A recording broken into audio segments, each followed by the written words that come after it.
Yes, people, what's happening? So, this is going to be a Q&A with Oisin Fahy, Fahy's Fibres. I'll actually let him introduce himself and give a bit of a chat as to who he is. But any of you that follow me on Instagram, which I'm pretty sure all of you do, because I don't know why you'd be watching this video if you don't, you probably know Oisin. So, introduce yourself to the people.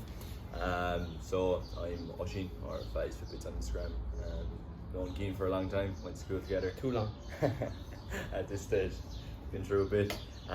Online coach myself, have my own clients, work for MC Future Fitness, and from Nina, been training probably like 5-6 years now, so doing sports science in college, so it's about the extent of it, I suppose.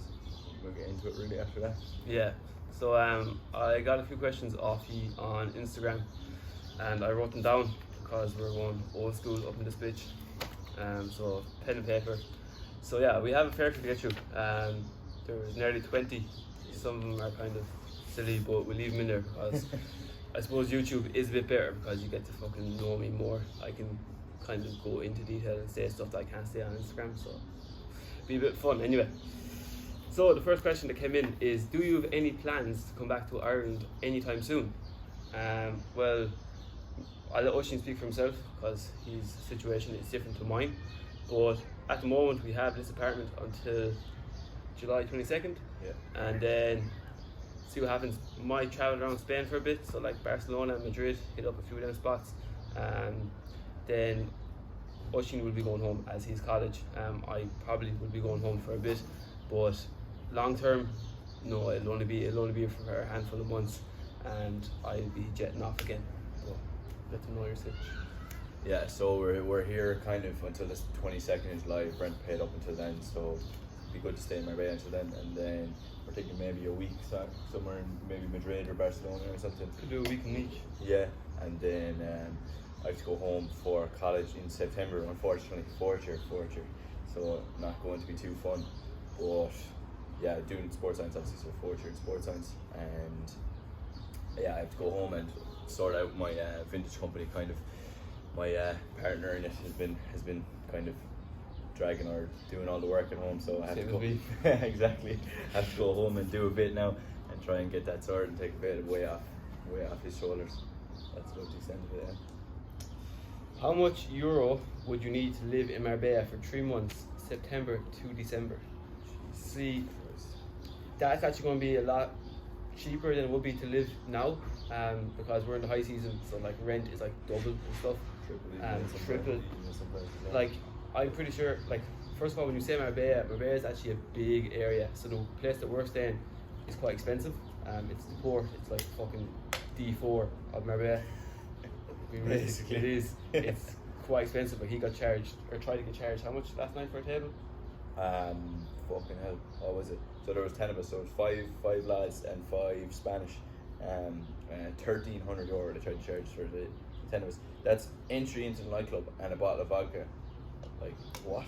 Yeah, it's quite expensive, but like if you don't do that kind of stuff, it's not that expensive. Like I haven't spent that much whatsoever. I spent money on rent. We actually got the gaff cheap enough. A little trick for you: if you're on Airbnb, try and message the host privately, and then just avoid Airbnb fees. So that's what we did. And usually they'll take a little bit less. They'll take it off and just give them cash up front as well. They'll kind of give you a little bit. You know less. What I mean? Brown paper, brown envelope job. But in terms of groceries and stuff, like the grocery shopping here is fucking cheap, to be fair. It's actually probably cheaper in Ireland. It's much cheaper. You get a much better bang for your buck. Like I'm spending like 80 quid here when I would spend 160 easily at home, definitely. Like you get everything as well. Like they have like really weird things that is like the protein yogurts, and I actually had a TikTok about it as well. Like just like the egg whites for a liter for 120 and stuff like that. It is dead cheap. But I suppose with everything, it's expensive as you make it. And to answer the question, I suppose if you're looking for accommodation, how much would it be a month in the off season? A month. I don't know how much. For it depends if you're on your own or with someone. He's on his own. I think so. I believe. Probably would only be 400 or 500. But if it, on the off season, like we're paying what 770. Yeah, so we're the house is 3 people, like house 3 on his own. Probably at 500-600, I'd say. He'd probably get a decent place for 500-600. Yeah, especially if you go to Marbella Old Town, you get it way cheaper than where we were at, or San Pedro, which is that way. Like if anywhere that's not here. it's going to be somewhere Yeah, a bit more. and then like spending money, man, it's really hard to answer. But like I'd say, look, just Depends on what bring- lifestyle you Yeah, want what to type of bring. lifestyle you want to live. He's a coach. He's a coach. Well, his name was Fitness, so I assume. Oh, fair enough. Yeah. Like, you gym membership a month is 60 quid or something. And it's the best gym ever. Food shopping a month, let's just say you spent 100 quid in food a week, so that's 400 quid. 4 by 3 is 1200. 1200 plus gym membership 1500. 4 or 5 grand. Yeah, like look, If you had 4 or 5 grand, you probably wouldn't spend it all. you probably wouldn't spend it all. I reckon 3 to 4 grand you get by. I reckon you get by in 3 grand if you wanted to go out and enjoy food and enjoy shit like that.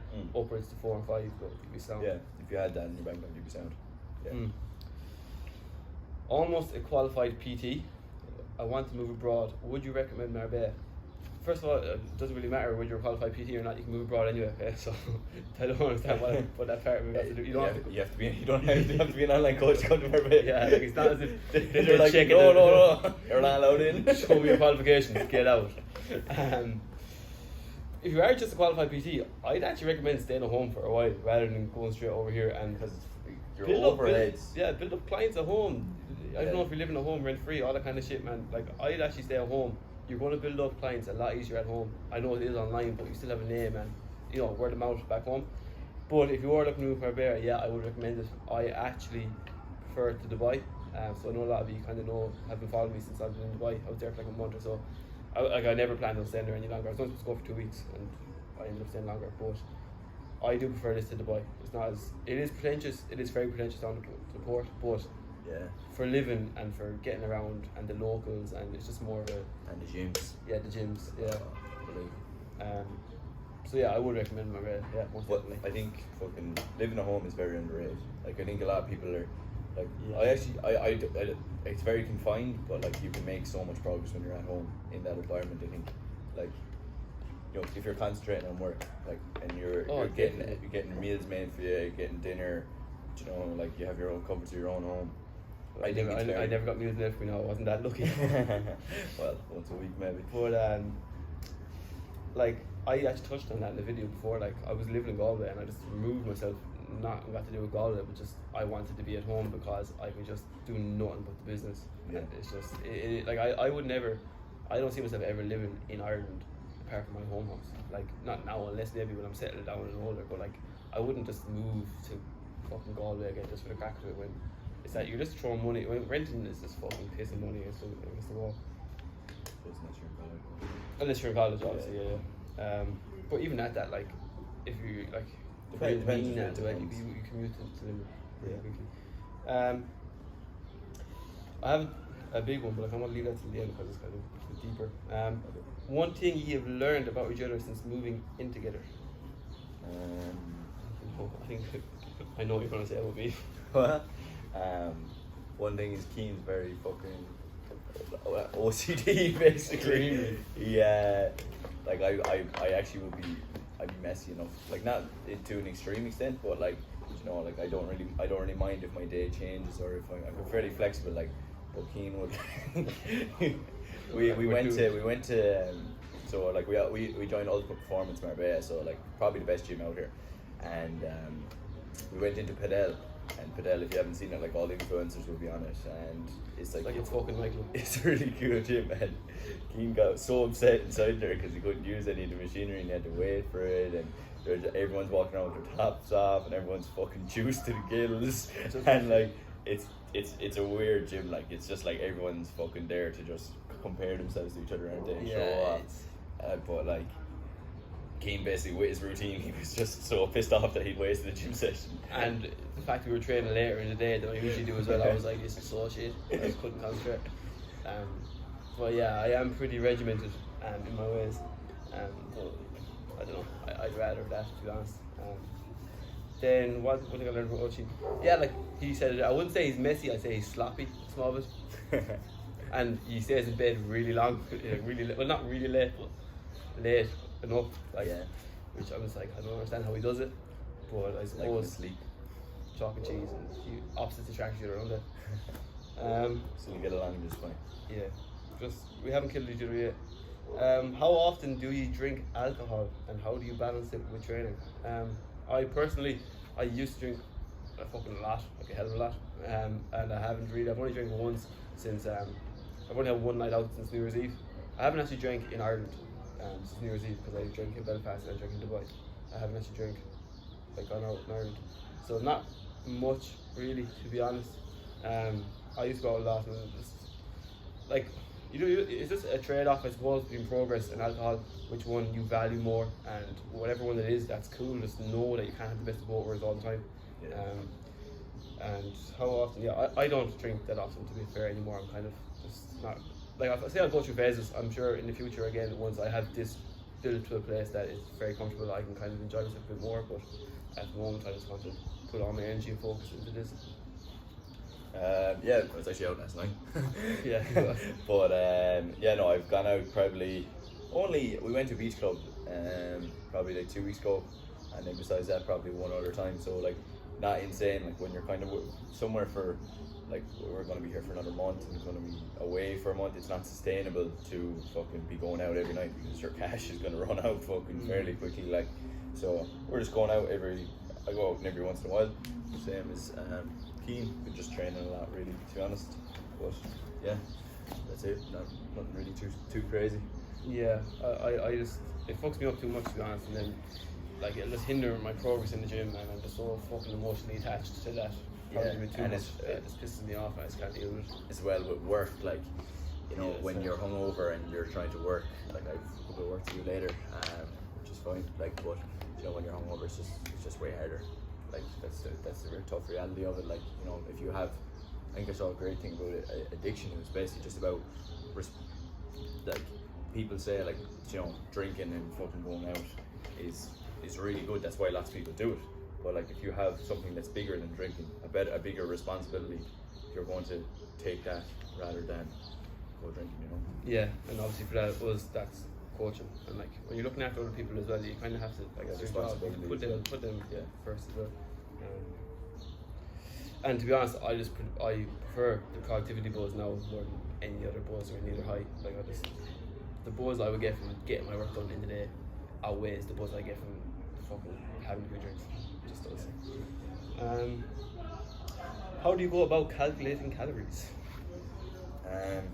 Like, I used to use calculators and stuff with it, but like the best way is just trial and error. Like, you just give someone, like, you probably don't use calculator, but you know when someone sends it in a check-in form, they said, like, you've had so many clients, like when someone says up to you, you know by looking at them, by their weight, by what their body shape is like, you're like, right, this number will probably thing, and then you go off what their weight is doing, how their pictures look. Like, it's not a stagnant number. Like, the amount of calories that you're on you don't stay on 2,400 for the rest of your life. Like, your metabolism is adaptable, highly adaptable. So like, it's going to go down or it's going to go up depending on if you're gaining or if you're losing. So like, you just get the feedback from the clients, see where they are, see what point they are in, and then you make adjustments if you need to. So, you know, when someone, that's actually a pet peeve of mine.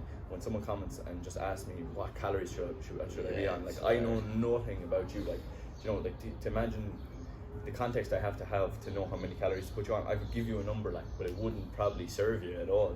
Like, go trial it, weigh yourself every day for a week, stay on the same calories, and if it goes up, it goes down. You know what I mean? Yeah.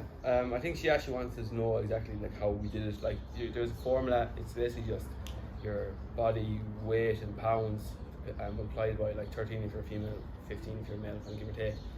But like, again, there's going to be outliers. If you're like severely overweight, that's not going to work. So you might go like your height in centimeters. But then again, everything, I actually had this conversation with clients about everything that we do as a coach. It's just an educated guess. Like, it is, like, I can give you a figure of macros, and that's just my educated professional guess. At the end of the day, it could be something wrong. I don't know. If I don't know about your past history, your dieting, I don't know where your metabolism is at, don't know your activity levels. It's a guess.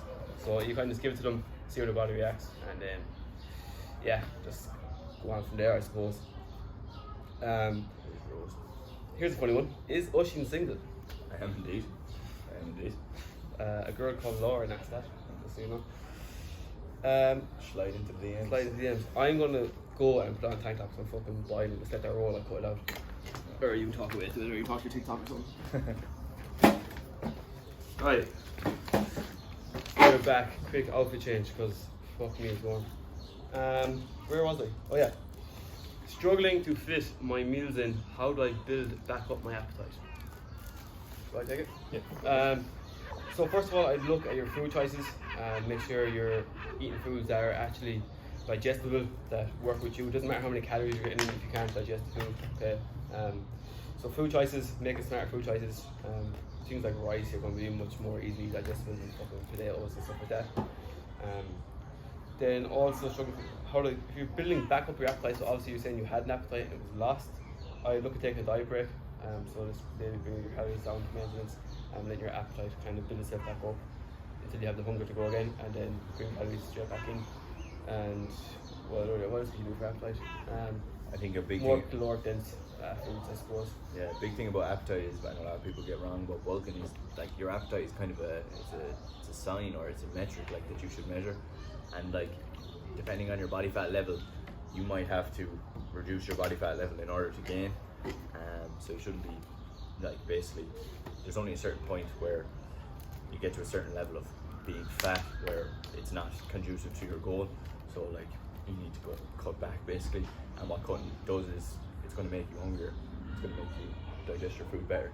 So maybe going on a cut for 3-4 weeks, a little mini cut, would probably get your appetite back, like you'd be ready to. Yeah, I said 2 weeks. Yeah. You should be sound like. Kind of a reset. I think you said that would go back to maintenance kind of stuff. Reset, yeah, most definitely. Have you ever gotten off with any of your clients? Oisin? No. Before they were a client owner. Have you ever been judged for choosing to live your life the way you do? Have I ever been judged? I think everyone gets judged, no matter what you do. Like people who are vegetarians get judged. People who like to, I don't know, go to nudist beaches, whatever you're into, you know what it is. Like no matter what you do, people get judged for fucking having milk in their coffee, like in comparison to Americanos. Everyone's going to be judged no matter what you do. Me personally, most definitely been judged, especially when you come from like a small town, or even Ireland in general. I suppose it is still much that small town mentality, but like you just kind of rise above it, don't you? It's you just kind of remove yourself from situations as well and surround yourself with people who are kind of on the same wavelength as you. Like me and you both probably most definitely got when we started kind of doing this whole online coaching and starting Instagram and now the YouTube, and like going around talking into devices. Like I remember walking around town, like recording myself the first few times just on stories and that, and like you get views for sure. Even when I did my my photo shoot, like I was walking around town like covered in tan. Yeah, I did like, the same thing walking into Tesco. Like it's so weird. People like, just because everyone knows you, like if you don't know you, they know something about you. You know what I mean? Back home, like everyone knows who you are, or who your parents are, or something. So yeah, everyone has their own opinion of you, but like who really gives a fuck, to be honest? And like if their opinion is something bad of you, like why are they even taking the time out of their day to fucking form that opinion of you? Like it doesn't really matter a hell of a lot, to be honest, as long as my friends value me and my family. That's all that matters. And myself, obviously. Yeah. To an extent, I'd say, like I think everyone, when you do something that's outside of the normal, I don't know, online coach might become the normal now, to be honest. Definitely has come into it kind of more. Yeah, but yeah, I think when you do something that's outside the norm, people kind of are like, what? But then I'm sure after a while, people just realize. Yeah, and people adapt really fucking quickly, and people get used to it really fucking quickly. And to be honest, it's probably never as bad as you think it is. Like whatever you probably think people are talking about you, and they're probably not. And one thing I've noticed as well, like for like that one bad comment you get 100 fucking compliments. Like people are actually really fucking supportive. And whenever you start something, even to YouTube, whenever you start something, you always get a load of messages of people that you're not expecting saying, "Well done, fair play to you," and like I've been following you and all that kind of stuff. So it is good to see that not everyone is judgmental. How to deal with overthinking and procrastination. I actually said this to Fran about Keane, and he's actually very good for it. And something that I've worked on a lot is not trying to be perfect. Like, don't let perfect be the enemy of good. Like, do something, and if it's, I think you had it on your story the other day, like, if something is a decision and you can do it 51% of the time, it's better than better than 100% better than being 100% all the time. You know, because you're going to make 1,051% decisions rather than just a couple 100% decisions. So basically, like, it's just like, don't let perfect be the enemy of good. Just the only way to not procrastinate is just to start the work. And usually when you start the work, it's not the work that's actually bad, it's the thought of it. And Yeah. once you get into it, it's actually fun. I actually had the conversation with a client as well. Basically, like, what overthinking and procrastination stem from is trying to be perfect. So like, trying to perfect everything when you have to be comfortable with knowing that not everything you're going to do is perfect, and you rather make a 51% decision good, or like constantly make 51% decisions rather than wait for a 100% decision. Because if you're constantly waiting for a 100% decision, you're not going to make these decisions, even if you are only 51% kind of, what's the word I'm looking for, like, sold on that decision. I know I'm kind of, my words aren't right here now, but it's better make kind of a few wrong decisions in life and learn from them and grow from them, rather than constantly be waiting on that 100% to come by. Because if you're waiting, by the time you've made that 51% decision, you would have learned from the mistakes, and you would have fucking, you know, reap the rewards from it and progress from it. So just know that not everything is 100% life. And as you said, what'd you say again? Both good over bad? Don't let perfect be the enemy of good. Don't let perfect be the enemy of good. Yeah, most definitely.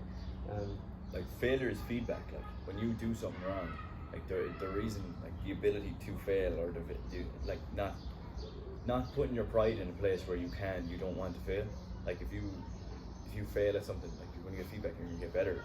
You know, it's like, that's the beauty of it. That's why you surround yourself with people who are fucking better than you. Like, exactly. So Yeah. that you can learn from them and get better. Like, I want to be the worst person in the room at everything. So whatever I'm doing, I can learn from everyone. Like, even just fucking business, training, whatever it is, I want to be made look like a fool because I can learn from it. You know what I mean? And I have no problem asking questions that people should think I know to people, just because fuck it, you might embarrass yourself, but you learn, and then you move on. And rather, if you didn't ask that question, you're still waiting there. So by the time I've asked that question, got over the embarrassment, I'm over here. If I never asked it, I would still be stuck back down here. You know what I mean?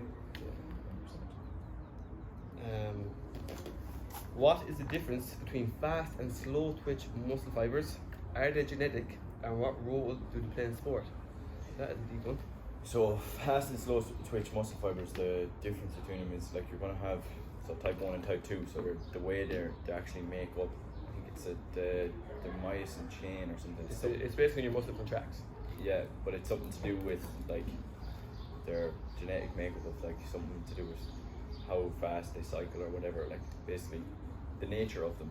Like, fast twitch muscle fibers are going to be really strong, but they're going to expend, like, they're going to use a lot of force, be able to create a lot of force, but then they're going to tire really, really quickly.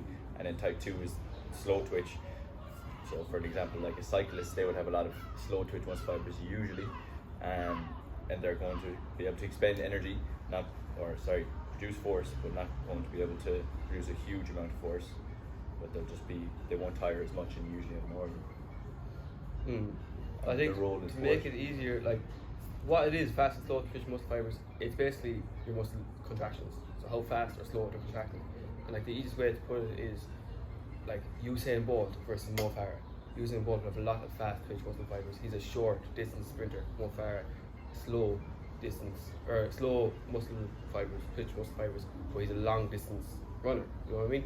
And what was the question then? Are they genetic? I think they're all genetic. Yeah. The only thing is with slow twitch, you can actually change type 2A to type 2B. You can actually, I did a study on it before on this. So you can stay slow so it can move slightly towards faster. Yeah. And what role do they play in sport? So it's the old saying, you don't pick your sport picks you.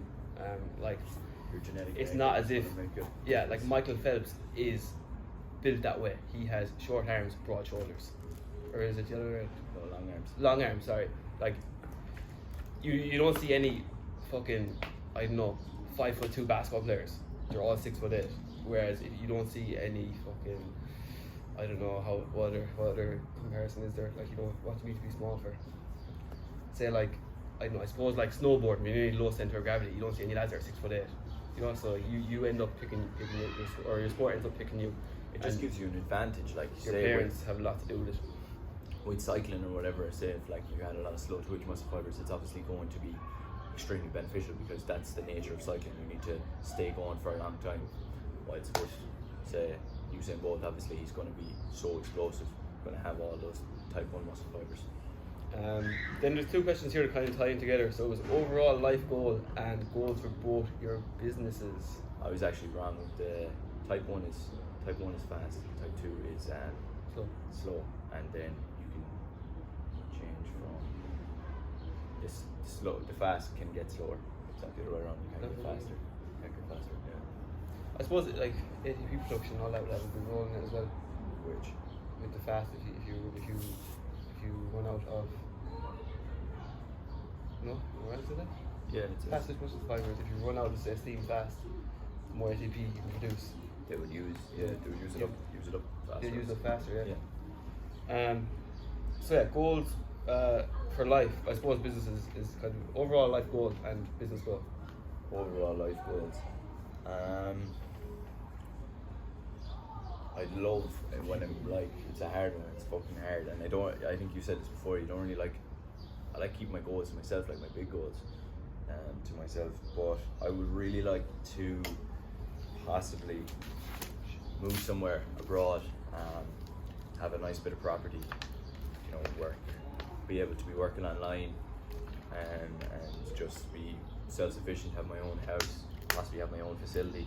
Would be one of my big goals. I would love that in some foreign country, maybe like Greece or something. But my goals for now, for my own business, for WAC, I would love to hit 10k followers over the next while. I'd probably push to do that and just make it very self-sustaining. It's going well enough at the minute, but just to make it even better. And then for online coaching, I'd love to just become a very well recognized coach and just be very improve my coaching all the time, improve how educated I am, and become very qualified and become well respected within that sphere. I think that's probably fair enough to say. I think that would be the extent of it, I'd say. Yeah. Pretty similar. Like with business and that, like obviously, like I have like fucking financial goals and like client goals and stuff, which I'm just not going to share because I just don't really need to. But like it'll just be a case of getting into a place where I'm really, really proud of it, and like with life goals as well, it's just about reaching my full potential, and like that shit honestly keeps me up at night. Like if I go to bed and feel like I didn't do anything throughout today, like I'm pissed off. I will not sleep. It's weird. It's probably too bad. It's probably like a downfall of mine, but it pushes me on and it gets me out of bed in the morning as well the next day. So it's just about reaching full potential in both, being, I suppose, know myself that I'm a good coach, and I suppose the recognition will come with that, and let the results speak for themselves.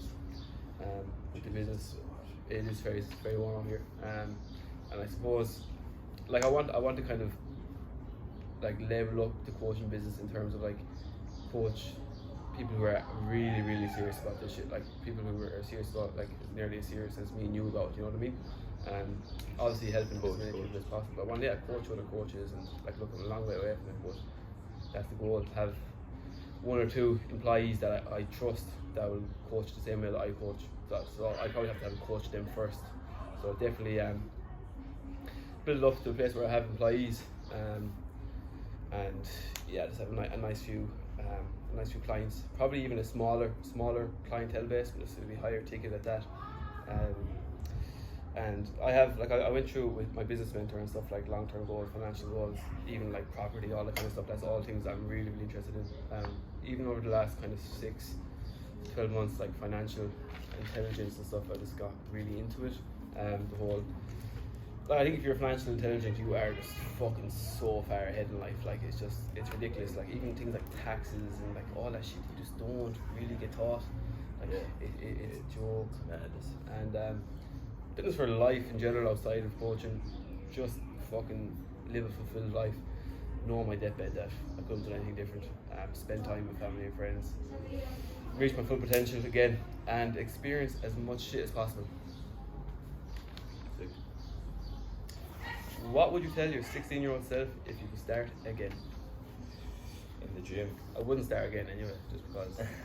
I wouldn't change anything about what has happened in my life, I obviously. think that's important. But I don't regret anything that I've done. But in the gym, I just said something I put in my story earlier, just about being dogmatic about exercise execution and stuff, and not. Well, even like I would have looked for it. I would have looked for proper execution and stuff. But some of it, just make sure you're learning. Where you're looking is the problem. Where you need to be learning from the right people. Like, you know, like say, like I said in my story earlier, like I learned from Matt about my execution, and like from the muscle mentors and from Coach Kasim, like even on fucking TikTok and that, like some of the fucking shit people they be spewing, like some of the information that's out there is absolute dog shit. Like, so literally just learn from the right people, and if I had those resources and learn how to execute my exercise better, I'd probably twice the size I am, like, but I wouldn't change anything. Yeah, I went on a rant about this on my story there when I was slightly hangry during prep, but I meant every fucking word that I said at the time. Like, it's about who you're following. Like, there's fitness professionals and there's fitness influencers, and I'm not going to name names, but like, there's lads over here who are fitness influencers who are going on 3-day benders and they're posting stories that they're in the gym when they're just not. Okay, so you just need to be careful who you're following, where you're getting information from. If I could go back and change something, I spent way too long in the deficit, like way too fucking long. I spent like maybe fucking 3 or 4 years, I think it was 4, in a harsh deficit as well. So I missed out on a lot of gains, a lot of newbie gains. I do find it very hard to pack on size, which is cuntish. But at the time, I was just focused on losing weight because I was I was like a fat kid, so that was my main priority. And I was just going in, just doing crazy amount of volume. Execution was off. Like, even only in the last fucking 6 months had my execution actually like been down, and I'm somewhere I'm happy with. Like, and that's open to discussion. Like, I'm willing to learn more. Again, I'm not saying I know everything now, but like, even for a while there, like, you're just going in and you're just fucking going through the motions, and you think you know everything, but you don't. Just be willing to learn as much shit as possible. Yeah, I get a coach way earlier as well if I could. Like, so much. Best money I've ever spent. Christ. Literally the best thing ever. Does the creatine in your pre-workout count towards your overall creatine goals for the day? Yeah, absolutely. You only need 5 grams a day. After you don't even have to do a loading period. You can do 5 grams a day. If you want to load, you can. It's down to personal preference. Like, you're just going to. I don't think there's that much scientific back. Yeah, I think I've actually looked it up on Examine, and I think it does do it faster, but like, is it worth it? Is it worth the slamming for even the scoops of cost creatine? of it, like, like, is it worth the extra $5 a day? Like, when you're going to get there anyway. Yeah, so yeah, no, it's grand. Like, I'd say with just take 5 grams a day and that'll saturate your cells and you'll be fine. If you want to take a little bit more, you can. I saw a good video before. It was just like some fella who just takes 10. Because obviously the way creatine works is it basically works on your creatine phosphate system, which is your first energy system that's going to replenish your ATP. So like, if you're doing a very manual labor heavy job and then you're going to the gym, like his reasoning behind it was, if I have a little more, it's just going to be insurance, and a little bit extra isn't going to hurt you. Insurance policy, I suppose. Yeah. But 5 grams. Yeah, he'd be sound to take a scoop a day and don't overthink it. Yeah, exactly. Weekend of binging, how do you respond? So, should I take that one or? I don't mind, whatever suits. Weekend of binging, how do you respond? I suppose you mean binging on calories. First of all, the diet you're on is not. Sorry? Drinking, I'd say as well. Oh, drinking, is it? Drinking and eating out, I think that's what I suppose it all just comes down to calories in and of itself. So. Yeah. I'd look at your week, Monday to Friday first. I'd say something you're doing is not sustainable. It's not towards your goal. Like, I'm not too sure if it's food binging, as in like you can't stop eating at the weekend. Then I'd say your calories you're on during the week are too low. If it's a case of you just like craving it so much at the weekend, just have a little bit here and there during the week, so that you're kind of, you know, getting that dopamine rush. You're fucking tickling your pickle throughout the week, shall we say, and you don't actually need to go and binge the weekend. And if it's alcohol, like, don't know, like maybe you just really like going out at the weekend. Like maybe that's just something that you value, and that's cool as well, as long as you know that's going to be a trade-off between progress and going binging at the weekend. And maybe like it's kind of hard to know like what your goals are. Like if you're looking, like if you're in, like I said, a fat loss phase, whatever, maybe you're just not in the right position. You're not in the right headspace to do a diet. Like maybe you just shouldn't be dieting right now. Like being honest, like I actually have a client at the moment who we did dieting phase and she wants to continue, and I was like, you're actually not in the right headspace. Like just go have a sociable summer, like fucking tickle your pickle for the summer, and then when you're ready, when you're hungry for it, we can go dieting again. But right now, like episodes of binging and stuff, and you're going to result in a really bad relationship with food and alcohol and even the gym. It's just not worth it. Yeah, so basically I think in his thing he was like, he gave like 3 options. I think he said he was in a cut and he wanted to go back, or he was in a cut and then he binged. So he was like, what should I do? Should I add extra cardio? Should he just take the fat loss on? Oh sorry, he was in a bulk going into a cut.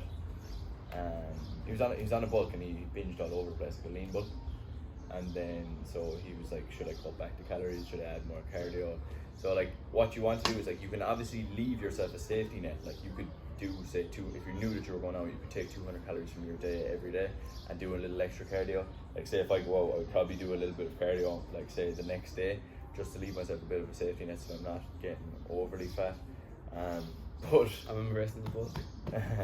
But yeah, like you don't want to get into a stage where if you restrict yourself, you get into a cycle of restrict, binge, restrict, binge, restrict, binge, and it's really, really vicious, because what people do is they'll hate themselves for binging, and then because they hate themselves, they're going to restrict their food, and then when they binge again, which they inevitably will do, because they're restricting their calories and they don't want to restrict their calories, they're not doing it for the right reasons, and then they're binge again, they're just going to hate themselves more, and it just keeps going in a circle. And you'll find that people do that all the fucking time. It's so common. Like it's so because they don't set up their diet well enough that it's not sustainable, and then when it's not sustainable and it's too hard, you're just going to fail, and then you're just in a constant fucking cycle of failing on your diet, binge, failing on your diet, and it just keeps going. And like it's really common, really vicious. Like it's so common. It's probably the most common thing I get, and I don't mean to be like sexist or label anything, but geez, with females most definitely, that's what I find anyway. Women are just very hard on themselves. I think in general, they just like they think that they don't have like all this stuff about eating 1200 calories and stuff like that. Like women they're just very hard on themselves. Like they'll eat nothing, and like when you try to put them on extra food, they won't eat it. Like they're just afraid to gain weight. That's it, most definitely. Yeah, being afraid to eat food. Actually, the full Instagram post about it if you want to go and watch it. But I think like it's nearly fucking like putting a pedestal though as well. Like I actually seen a guy going a rant about it yesterday about pet peeves in the industry, and one of them was about these females, again not to fucking be sexist, but it was a female who constantly promotes balance, but it's just actually bingy labelled as balance, where she's just going out binging so fucking much at the weekend, but she's like constantly on this like, okay, I'll take 1,000 calories here, and then she's like, okay, I'll add 1,000 calories there, but like leaving yourself short 1,000 calories on the day is not healthy. You know what I mean? It's especially for a female. Like you're on like, what would you be at? Like most females maintain on fucking 2,000. Like so, like if you're taking 1,000 calories is nothing. Yeah, it's like it's all well and good doing it when you have an event or when you have something on the blue, and that's why I tell my clients, okay, we have a wedding, we'll take calories away for the week, but it's not a case of I'm going out Wednesday, Thursday, Friday, Saturday, so I'm going to fucking starve myself Monday, Tuesday. Like that's just I saw this great thing. What was it? I think it was Dr. or RPO Mike Israel. He put up a thing, and he was like, if you're dieting to facilitate going out on the weekend, you're dieting for the wrong reasons. Like, do you realize how like ridiculous that is too? That you're dieting so that you can fit in the calories at the weekend, and then you're just ramming yourself into a hole of fatigue. Like fucking drinking's going to destroy your recovery. So then you just go in a cycle, and it's just, drinking just lowers ambitions. It does fucking everything. It's a downer. Like it's depressant. That's what it is. Like so, it's not like it's all well and good to go and have a bit of balance, but I suppose I know each to their own. You can talk all day about that, so just leave it there. Well, yeah, that's pretty much everything. Thanks for the questions on Instagram. We'll most definitely do another one. Next video will be up pretty soon. Let me know what videos you like. Do you like trend? Do you like kind of more lifestyle? I'll do another day in the life. I got a question for a day or a request for another day in the life, so I'll do that on my rest day. And yeah, pretty much everything. Please like, subscribe, comment, all that YouTuber shit, and see you in the next one. See you there.